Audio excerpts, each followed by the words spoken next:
Dibujando mi cerebro. Nuestro cerebro es el órgano más característico del ser humano. Es una máquina viva muy compleja. Pocas veces nos paramos a pensar en la importancia que tiene dentro de la regulación de nuestras actividades cotidianas. Anatómicamente, el cerebro es la parte más voluminosa del encéfalo y está dividido por un surco central llamado cinsura longitudinal en los hemisferios derecho e izquierdo, a la vez unidos por el cuerpo calloso. Cada hemisferio tiene su propia manera de conocimiento, también tiene su propia manera de percibir la realidad externa e incluso podríamos aventurarnos a decir que poseen su propia personalidad, siendo ambas mitades complementarias una a la otra. También podríamos decir que en cierto modo cada uno de nosotros tiene dos mentes conectadas e integradas por el cable de fibras nerviosas que une ambos hemisferios. Ningún hemisferio es más importante que el otro.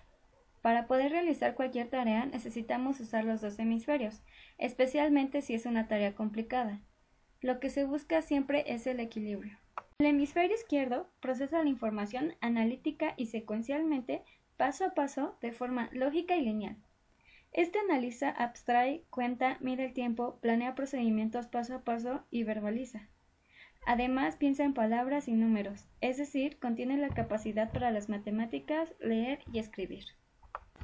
Por otra parte, el hemisferio derecho es nuestro lado artístico, pues está especializado en la percepción global, sintetizando la información que le llega. Con él vemos las cosas en el espacio y cómo se combinan las partes para formar el todo. Gracias al hemisferio derecho entendemos las metáforas, soñamos y creamos nuevas combinaciones de ideas. Cada hemisferio cerebral se divide en lóbulos, el frontal, el parietal, el temporal y el occipital. El lóbulo frontal está encargado de controlar la personalidad, emociones, razonamiento y movimiento de los músculos. Cuando se lesiona puede producir trastornos en las funciones psíquicas, intelectuales, desorientación, alucinaciones, tartamudeo, epilepsia e inclusive parálisis. El lóbulo parietal está encargado de las sensaciones como el tacto, el calor y la coordinación. Cuando se lesiona puede provocar trastornos en el lenguaje y dificultad al leer. El lóbulo temporal está encargado de la audición, el lenguaje, dicción, el olfato, el sabor. Si se daña, puede perder el lenguaje o causar epilepsis. El lóbulo occipital está encargado de la visión, y si se daña, puede producir ceguera. El cerebro contiene varios millones de células, entre las cuales hay millones de neuronas y casi 100 trillones de interconexiones en serie y en paralelo que proporcionan la base física para el funcionamiento cerebral. Gracias a los circuitos formados por las células nerviosas o neuronas, es capaz de procesar la información sensorial procedente del mundo exterior y del propio cuerpo para poder generar una respuesta a esa información y así desempeñar una de sus múltiples funciones. Se refiere al sistema límbico como el cerebro emocional, ya que éste controla las emociones y recuerdos. El hipotálamo regula la temperatura corporal y controla tanto las emociones como los impulsos cruciales. El tálamo emite mensajes a la corteza cerebral. El hipocampo es responsable de la navegación espacial y la memoria a largo plazo. La amígdala almacena los recuerdos que se asocian con eventos emocionales. Ahora hablaremos de la anatomía y estructura de los 5 sentidos. Tradicionalmente hay 5 sentidos humanos, de los cuales son vista, olfato, gusto, tacto y audición. Cada uno de estos 5 sentidos consiste de células especializadas que tienen receptores que reaccionan a estímulos específicos. Estas células están conectadas por medio del sistema nervioso al cerebro. Las sensaciones se detectan en forma primitiva en las células y se integran como sensaciones en el sistema nervioso. Para explicar cada uno de estos sentidos de forma más detallada, iniciaremos con el sentido de la visión. El ojo es el órgano de este sentido. Este tiene una estructura compleja que consiste en una lente que enfoca la luz en la retina. La retina está cubierta por 2 tipos de células fotorreceptoras con formas de bastones y conos. Las células en forma de cono son sensitivas al color de la luz, mientras que las células en forma de bastón no lo son, pero tienen una elevada sensibilidad a la luz y son responsables por la visión periférica y la visión nocturna. El ojo está conectado al cerebro a través del nervio óptico. El punto de esta conexión se llama papila o punto ciego porque es insensible a la luz. Para entender más lo que es el punto ciego, realizaremos un pequeño ejercicio.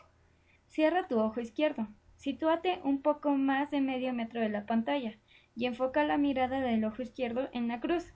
Ahora acércate lentamente y cuando llegue al punto ciego dejarás de ver el círculo. Protege las células en la retina. Percepción de objetos. La mente configura a través de ciertas leyes los elementos que llegan a través de ella y de los canales sensoriales o de la memoria.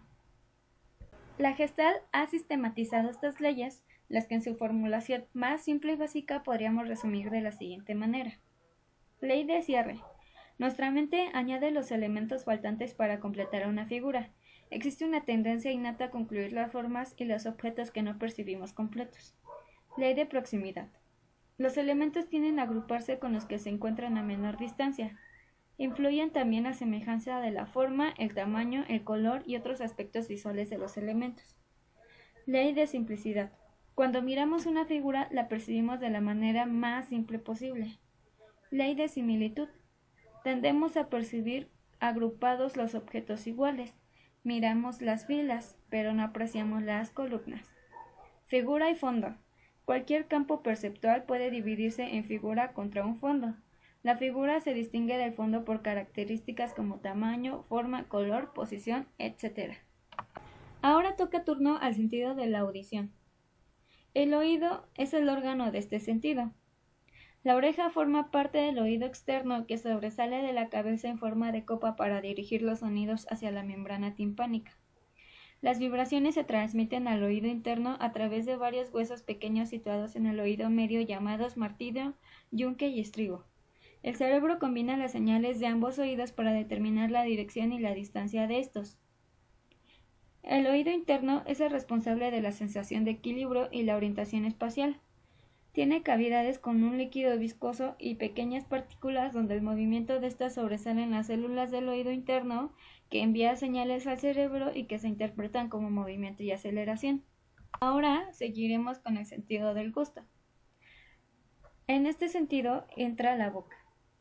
Los receptores para el gusto son las papilas gustativas que se encuentran principalmente en la lengua, pero también están localizadas en el paladar y cerca de la faringe. Las papilas gustativas pueden detectar 4 gustos básicos: salado, dulce, amargo y agrio. En la base de cada papila hay un nervio que envía las sensaciones al cerebro. El sentido del gusto funciona en coordinación con el sentido del olfato, que es nuestro sentido siguiente. Sentido del olfato o del olor. La nariz es la responsable de este sentido.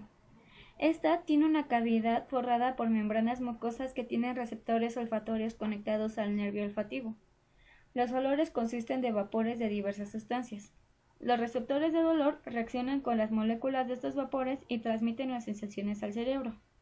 Los receptores del olor son sensibles a 7 tipos de olores primarios, entre los cuales están las flores, la menta, el éter y el podrido.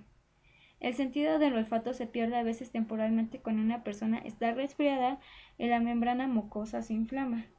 Sentido del tacto. El sentido del tacto está contribuido por todo el cuerpo. Los nervios en la piel y otras partes del cuerpo transmiten sensaciones al cerebro. Algunas partes del cuerpo tienen un mayor número de receptores nerviosos y por lo tanto son más sensibles. Se pueden identificar 4 clases de sensaciones de tacto: frío, calor, contacto y dolor. Las vellas en la piel magnifican la sensibilidad y actúan como un sistema de alerta rápida para el cuerpo. Las yemas de los dedos y los órganos sexuales tienen la concentración más grande de receptores nerviosos. Los órganos sexuales tienen zonas erógenas que al estimularse generan una serie de reacciones endocrinas mecánicas que resultan en un orgasmo. Además de la vista, el olfato, el gusto y el tacto y la audición, los seres humanos también tienen un sentido de equilibrio, de la presión, de la temperatura, del dolor y del movimiento que hacen uso coordinado de múltiples órganos sensoriales. El sentido de equilibrio se mantiene por una interacción completa de la vista, de los sensores propioceptivos, del sistema vesicular del oído interno y del sistema nervioso central. Cualquier trastorno en el sistema de equilibrio o desintegración en el cerebro puede causar la sensación de vértigo o de inestabilidad. La sinestesia es la habilidad de sentir posiciones y los movimientos de los músculos y articulaciones de nuestro cerebro. Esta habilidad nos permite coordinar nuestros movimientos para caminar, hablar y usar nuestras manos. El sentido de sinestesia hace posible tocarse la punta de la nariz con los ojos cerrados o saber qué parte del cuerpo debemos rascar cuando tenemos comezón. Esto es todo por el video de hoy. Gracias por tu atención.